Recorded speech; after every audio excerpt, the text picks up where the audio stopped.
Halo para penggemar matematika, pada video kali ini saya akan bahas soal tantangan eksponen dan logaritma.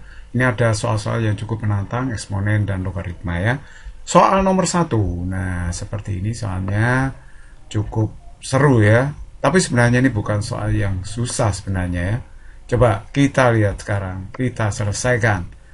Ini kan dalam kurung kali dalam kurung ini ya. Kalau Anda lihat di sini, pembilang yang atas ini kan sama persis ya, sama persis yang pembilang atas ini. Sedangkan yang bawah sama, tapi yang ini min, yang itu plus ya, berlawanan tanda. Nah sekarang yang atas ini bisa saya kalikan biasa karena bilangannya sama yang dalam kurung, berarti kalau begitu dalam kurung x y pangkat min 1 min x pangkat min 1 y kuadrat dalam kurung ya. Kemudian yang ini kali itu saya pakai sifat ini, A min B dikalikan A plus B itu kan hasilnya A kuadrat min B kuadrat. Jadi kalau begitu penyebutnya ini kalau saya kalikan berarti Y pangkat min 1 kuadrat min X pangkat min 1 kuadrat. Nah kemudian ingat sifat ini, A min B kuadrat itu adalah kuadrat plus B kuadrat min 2AB. Jadi ini seperti A min B gitu ya, yang dikuadratkan. Misalkan XY pangkat min 1 itu A, sedangkan X pangkat min 1 Y itu B. Saya kuadrat, jadi pakai rumus ini, akhirnya kalau diuraikan seperti ini. Ya, ini A-nya, yang ini B-nya. Nah ini ekornya, 2AB-nya itu ini. Oke, yang bawah seperti ini. Tetap ya yang bawah. Kemudian kita sederhanakan yang atas ini x kuadrat, ini y pangkat min 1 kuadrat, y pangkat min 2, x pangkat min 2, kemudian y kuadrat ya min 2. Lah ini x kali x min 1 1, y pangkat min 1 kali y itu 1, jadi ini tinggal 2 aja. Kalau y pangkat min 1 kuadrat ya y min pangkat min 2 kuadrat, kalau x pangkat min 1 di kuadrat ya x pangkat min 2 begitu. Nah perhatikan yang bawah ini saya ubah menjadi y pangkat min 2 menjadi seper y kuadrat. Kalau x pangkat min 2 menjadi seper x kuadrat. Boleh kan begini. Oke, saya samakan penyebut aja. Ayo disamakan penyebutnya. Y kuadrat, y kuadrat. Berarti kalau begitu ini nanti pembilangnya y kuadrat min y kuadrat. Kemudian y kuadrat, y kuadrat. Ini saya tarik ke atas. Yang bawah x kuadrat min y kuadrat. Ya, ini pembagian. Jadi kalau begitu jadi apa ya, kalikan aja y kuadrat kali y kuadrat dikalikan y kuadrat y pangkat min 2. Y pangkat min 2 kali y kuadrat ini ya y pangkat 0 1. Y kuadrat kali y kuadrat kan x pangkat 4. Kalau yang ini x pangkat min 2 kali y kuadrat x pangkat 2. X pangkat 2 x pangkat min 2 ini habis jadi y kuadrat kali y kuadrat y pangkat 4. Nah kemudian ini kalikan biasa min 2 kali y kuadrat y kuadrat. Kemudian yang bawah tetap ya. Nah sekarang kita pakai sifat ini, A min B di kuadrat itu kan sama dengan A kuadrat plus B kuadrat min 2AB. Nah ini seperti mirip-mirip bentuk ini kan. Nah pembilangnya itu ya mirip dengan bentuk ini. Cuman A-nya di sini adalah X kuadrat. Kalau B-nya adalah Y kuadrat. Ya kan?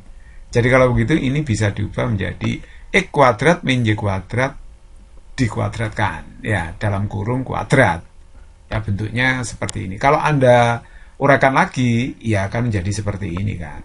Jadi kalau begitu ini jadinya X kuadrat min Y kuadrat hasil akhirnya kan. Ini kan kotak kuadrat dibagi kotak ya, hasilnya kan kotak. Kotaknya itu X kuadrat min Y kuadrat. Jadi jawaban yang tepat di sini adalah B. Nomor 2, ini ada soalnya cukup menarik, akar-akaran terus ada pangkat setengah lagi. Tenang saja, tenang. Kita ingat sifat ini ya. Nah, ini fundamental sekali sifat ini. Kalau ada akar A plus B plus 2 akar AB itu sama dengan akar A plus akar B. Jadi ini kita bisa bikin begini. Yang ini dulu ya. 4 ini di depannya saya bikin seperti bentuk ini, berarti ini sambil 2 saja, 4-nya sambil 2. 4 itu kan 2 kali 2. Kalau 2 masuk dalam tanda akar ya jadi 4, karena akar 4 kan 2. Jadi 2 kali 2, tapi 2-nya masuk dalam tanda akar berarti jadi 4. Gitu kan. Nah sekarang saya sederhanakan lagi. 13 itu saya urai menjadi 12 plus 1, sedangkan 4 kali 3, 12 itu saya ubah 12 kali 1. Nah, sekarang lihatlah bentuk akar-akar ini. Kan bentuknya seperti ini. Ya, bentuk dasar seperti ini. Jadi kalau begitu, akar 12 plus 1 plus 2, akar 12 kali 1, itu sama aja dengan akar 12 plus akar 1. Sekali lagi, saya menggunakan aturan dasar seperti ini. Nah, kalau saya sederhanakan, 3 ditambah akar 1. Akar 1 itu 1. 1 tambah 3 itu 4. Jadi ini akar 12. Dalam kurung pangkat setengah. Oke, saya seret dulu ke atas. Ini saya ubah lagi.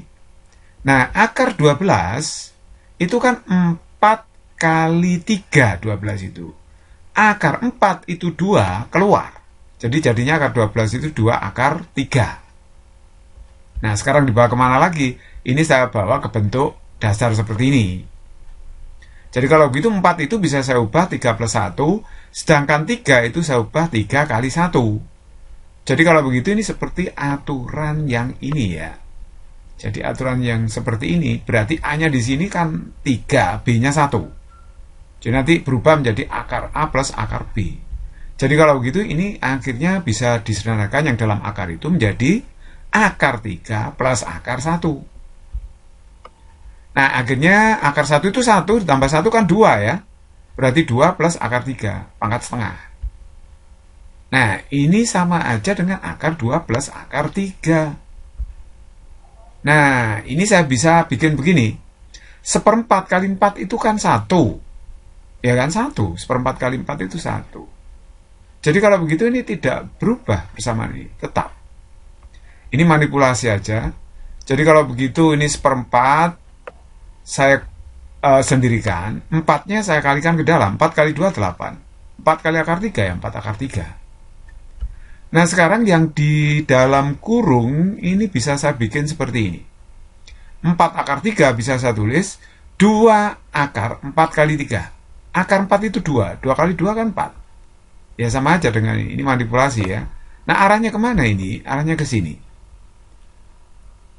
8 itu saya ubah menjadi 2 plus 6. Sedangkan 12 itu 2 kali 6. Coba lihat, ini kan A plus B, ini A kali B. Bentuknya seperti ini. Jadi kalau begitu, jika kita sederhanakan, jadi gimana ini? Jadi kalau begitu, akar 1/4 itu setengah ya. Nah, yang dalam kurung tetap di akar. Nah, akar yang dalam kurung ini bentuknya kembali lagi ke sini, bentuk dasar. Jadi A-nya itu 2, sedangkan B-nya itu 6. Kan ini A plus B, ini A kali B. Di depan akar ada koefisien 2, ya bentuknya seperti ini, berarti sama dengan akar A plus akar B. Karena A-nya 2, B-nya 6, berarti hasilnya adalah akar 2 plus akar 6. Hasil akhir setengah dalam kurung akar 2 plus akar 6. Jadi jawaban yang tepat adalah A. Nomor 3, jika diketahui fx itu sama dengan 3 log x per 1 min 2 3 log x, maka nilai dari fx plus f 3 per x. Jadi ini berupa fungsi ya, ini fungsi logaritma. Nah, kalau fx ditambah f3 per x itu apa artinya? Fx-nya tetap ini kan. Tapi kalau f3 per x berarti x-nya kita ganti 3 per x. Jadi plus, nah ini x-nya diganti 3 per x, x-nya diganti 3 per x. Seperti itu. Nah, oke, ruas suku kirinya tetap ya. Nah, suku kanannya jadi ini. 3 log 3 per x. Nah, pembagian log itu sama aja dikurangi 3 log 3 min 3 log x. Sedangkan yang bawah, nah ini 3 log 3 min 3 log x. Oke, duanya ini keluar. Jadi kalau begitu, ini tetap. Kemudian yang ini, saya sederhanakan 3 log 3 itu 1 min 3 log x. Sedangkan yang bawah, ini saya sederhanakan juga 3 log 3 itu 1 min 3 log x. Oke. Kemudian ini saya sederhanakan lagi 1 min 2 plus 2 3 log x. Jadi ini min 1. Oke, min 1 plus 2 3 log x. Nah, perhatikan baik-baik. Di sini saya bisa mengeluarkan minusnya ini. Saya keluarkannya. Minus dalam kurung 1 min 2 3 log x.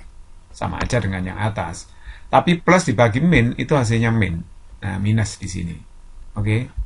Kemudian di sini berarti karena penyebutnya ini sudah sama, ya kan? Sudah sama. Langsung dikurangkan 3 log x dikurang dengan 1 min 3 log x. Nah, kalau begitu ini hasilnya apa yang pembilangnya ini kan 2 kali 3 log X dikurangi dengan 1. Atau boleh tulis apa? Minusnya keluar, berarti dalam kurung minus 2 3 log X plus 1. Nah, berarti sama aja dengan ditulis apa yang pembilangnya ini. Kan 1 min 2 3 log X. Berarti persis sama dengan penyebutnya.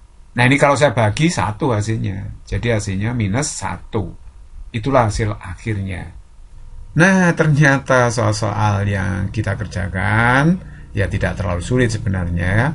Kalau sering latihan, Anda pasti akan semakin mahir. Semoga bermanfaat.